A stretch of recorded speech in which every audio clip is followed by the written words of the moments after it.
बुलढाणा जिल्ह्यामध्ये चिखली, मेहकर, देऊळगाव राजा, लोणार, खामगाव, शेगाव आणि मलकापूर या तालुक्यामध्ये काल रात्री आणि दुपारी मुसळधार पाऊस झाला आहे। तर चिखली तालुका असेल, लोणार तालुका असेल आणि देऊळगाव राजा तालुका असेल, या तीनही तालुक्यामध्ये मोठ्या प्रमाणामध्ये गारपीट झाली आणि यामुळे शेतकऱ्यांच्या शेतातील उभ्या पिकांचं नुकसान झालेलं आहे। मी सध्या चिखली तालुक्यातील शेलूर शिवारामध्ये आहे। आपण जर पाहिलं तर काल दुपारी चिखली तालुक्यामध्ये मोठ्या प्रमाणामध्ये गारपीट झाली आणि शेतकऱ्यांच्या शेतातील जी उभी पिकं आहेत, गारपिटीमुळे त्या पिकांचं मोठं नुकसान झालेलं आहे। आपण जर पाहिलं तर सध्या कांद्याच्या शेतामध्ये मी आहे। काल दुपारी जी गारपीट झाली त्या गारपीटीमुळे कांदा पिकाचं मोठ्या प्रमाणामध्ये नुकसान झालेलं आहे। आज जरी हे नुकसान दिसत नसलं तरी गेल्या पुढच्या 8 दिवसांमध्ये हा कांदा जो आहे तो खराब होणार आहे। जमिनीमध्येच कांदा असल्यामुळं अक्षरशः हा कांदा सडणार आहे। म्हणजे शेतकऱ्यांचं मोठ्या प्रमाणामध्ये नुकसान या ठिकाणी होणार आहे।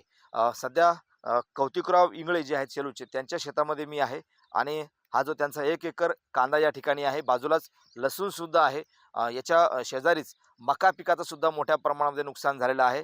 आणि एकंदरीत पाहिलं तर बुलढाणा जिल्ह्यामध्ये लोणार तालुक्यामध्ये सुद्धा मोठ्या प्रमाणामध्ये गारपीट झाली आहे। त्या ठिकाणी सुद्धा मका, कांदा, गहू, हरभरा या पिकांचं नुकसान झालेलं आहे। शेतकरी युवा शेतकरी आहेत आपल्यासोबत। काय सांगाल, काल दुपारी मोठ्या प्रमाणामध्ये पाऊस झाला, गारपीट झाली, रात्री सुद्धा पाऊस झाला, काय नुकसान झालं तुमचं? नुकसान तोंडी आलेला, हाती आलेला घास आता गेलेला आहे।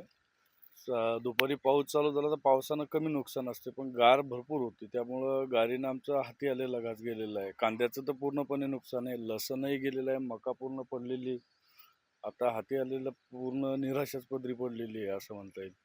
काय मागणी काय शासनाकडे तुमची आता? शासनानं आम्हाला हेक्टरी 50,000 रुपये दिले पाहिजेत, कांद्यासाठी तरी, मक्यासाठी एक 50,000 रुपये दिले पाहिजेत आणि लसणासाठी एक 80,000 रुपये हेक्टरी दिले पाहिजेत। नक्कीच। तर हे होते युवा शेतकरी उमेश इंगळे। त्यांच्या शेताचं मोठं नुकसान या ठिकाणी झालंय। मका पीक जो आहे, मका त्यांचा काढून ठेवलेला होता, मात्र कालच्या दुपारी जो गारपीट आणि पाऊस झाला त्याच्यामुळे हा संपूर्ण मका पीक जो आहे तो या ठिकाणी भिजलेला आहे। म्हणजे अक्षरशः मोठ्या प्रमाणामध्ये या ठिकाणी शेतकऱ्यांचं नुकसान जे आहे ते झालेलं आहे। तात्काळ या नुकसानीचे पंचनामे करावे आणि शेतकऱ्यांना नुकसान भरपाई द्यावी अशी मागणी या चिखली तालुक्यातील बुलढाणा जिल्ह्यातील शेतकऱ्यांची आहे। कॅमेरामन निलय देशमुखचा गणेश सोळंकी, TV9 मराठी, चिखली, बुलढाणा।